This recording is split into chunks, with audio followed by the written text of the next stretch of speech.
আসসালামু আলাইকুম ফ্রেন্ডস। আজকের রেসিপি মটর পনির। শীতের মরশুমে মটরশুঁটি তো ভালোই পাওয়া যায়। সেই মটরশুঁটি দিয়ে মটর পনির বানালে কিন্তু দারুণ হয়। কিভাবে বানালাম একবার দেখে নিন। তো প্রথমে এখানে আমি কড়াইয়ের মধ্যে তেল নিয়ে নিলাম। এরপর টুকরো করে রাখা পনিরগুলোকে আমি ভেজে নেব। পনির তো বেশিক্ষণ ভাজার প্রয়োজন হয় না, তাহলে কিন্তু শক্ত হয়ে যাবে। দেখুন দুই দিকে লাল হয়ে গেছে, খুব সুন্দর। এবার পনিরগুলোকে আমি গরম জলের মধ্যে ডুবিয়ে রেখে দিলাম কিছুক্ষণ।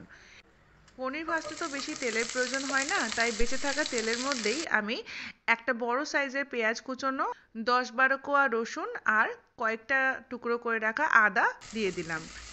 পেঁয়াজগুলো হালকা নরম হয়ে যাওয়া পর্যন্ত ভেজে নেওয়ার পর দুটো বড় সাইজের টমেটোকে এভাবে কেটে দিয়ে দিলাম। আর টমেটো গলানোর জন্য তো লবণ দিতেই হবে। এবার টমেটোটা গলে যাওয়া পর্যন্ত কিছুক্ষণ রান্না করে নেব ঢাকা দিয়ে।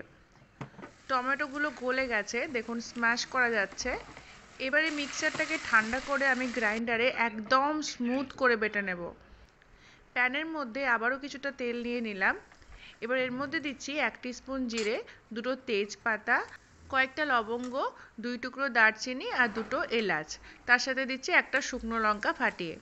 এর মধ্যে দিলাম কাশ্মীরি লঙ্কার গুঁড়ো আর তার সাথে দিলাম একটু লাল লঙ্কার গুঁড়ো। এগুলো তেলের মধ্যে দিলে কিন্তু খুব সুন্দর গ্রেভিতে একটা কালার আসে। এখন আগে থেকে পেস্ট করে রাখা মিক্সচারটা তেলের মধ্যে দিয়ে দিলাম। এবার ভালোভাবে মিক্সড করে এর মধ্যে কিছু গুঁড়ো মশলা দিয়ে দেবো। তার মধ্যে আমি দিচ্ছি 1/2 টিস্পুন হলুদ গুঁড়ো, 1/2 টিস্পুন জিরে গুঁড়ো, 1/2 টিস্পুন ধনে গুঁড়ো আর পরিমাণ মতো লবণ।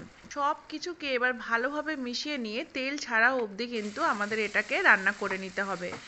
এটা একটা খুব ইম্পর্ট্যান্ট স্টেপ।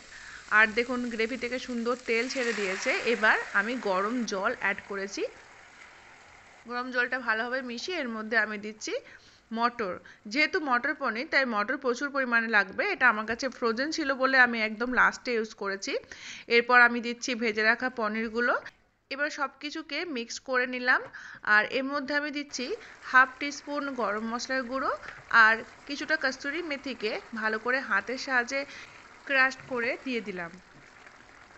এবার ঢাকা দিয়ে খানিকক্ষণ রান্না করে নেবো, যাতে গরম মশলার ফ্লেভারটা চলে আসে গ্রেভির মধ্যে। লাস্টে আপনারা ফ্রেশ ক্রিম ইউজ করতে পারেন, অথবা আমি যেমন এখানে ঘরের তৈরি একটু মালাই দিয়েই মিক্স করে নিয়ে তারপর গ্যাসের ফ্লেমটা বন্ধ করে দিয়েছি। মাটার পনিরের এই ক্রিমি গ্রেভিটা ভাত, নান সবের সাথে কিন্তু বেশ লাগে। একবার ট্রাই করতে পারেন। আমার রেসিপি ভালো লাগলে আমার চ্যানেল সাবস্ক্রাইব করে আমার পাশে থাকবেন।